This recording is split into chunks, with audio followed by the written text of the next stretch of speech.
This happened about 3 weeks ago, since the test just came back positive. Some background. Last year my wife and I had our first child. It was a less than ideal pregnancy that had her dealing with weeks of bed rest due to preeclampsia with severe features. It wreaked total havoc on not only her physical health, but her mental health as well.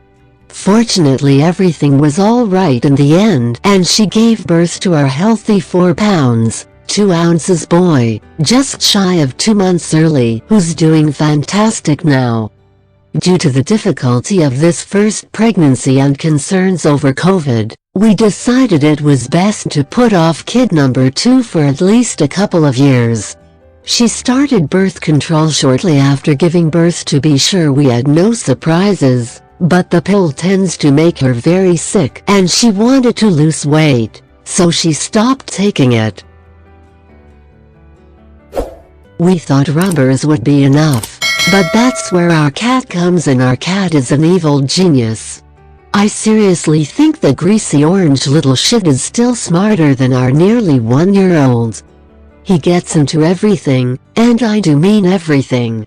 No door, drawer, or cabinet can stop him, and if he knows where something he wants is, he will find it. It's so bad that for weeks after adopting him I thought there was poltergeist in the house, because each morning I'd wake up to find every single cabinet door in the kitchen wide open. Why can't I have a normal cat like my neighbor, Sissy, who gave birth to 2 sickly kittens? Sadly, within a very short time, both newborns died. It was heartbreaking to hear Sissy crying and calling for her babies as she searched the house for her kittens. Sissy was an indoor-outdoor cat who liked to hunt in a nearby field. Like many female cats, she liked to bring us her catch, and it wasn't unusual for her offerings to include mice, birds or chipmunks, sometimes still alive and kicking. One afternoon, she came through her basement cat door carefully carrying a very tiny baby bunny by the scruff of its neck. My neighbor happened to see her and took it away unharmed, putting it in a box lined with a soft cloth until she could figure out what to do with it.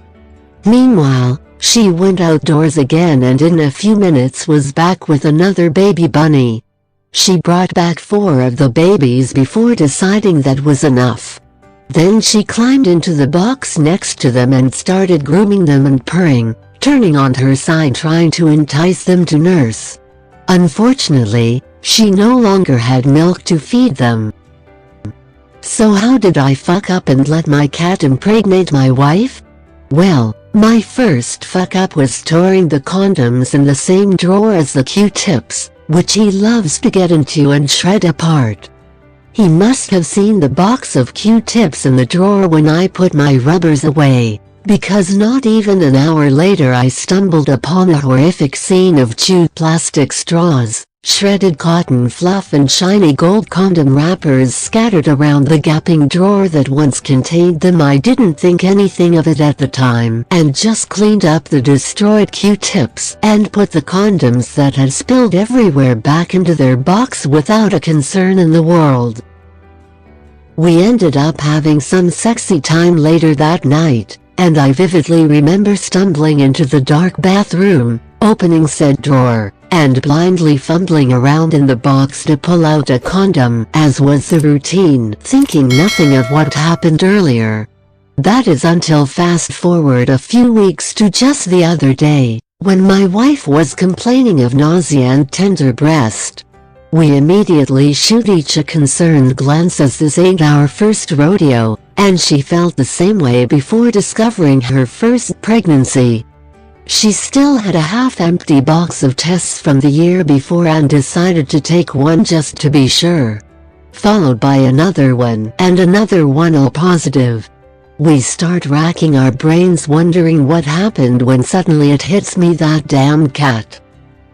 I ran over to bathroom drawer where I kept the condoms, dumped out the box on the counter and started to inspect each miserable little foil square. Sure enough, several had noticeable scratches, teeth marks, and even full-blown punctures in them, which leads me to fuck up number 2, not checking to see if the cat chewed on any of my rubbers weeks before when he had gotten into that drawer. Can't wait to explain to my new son or daughter one day that they owe their existence to the family cat.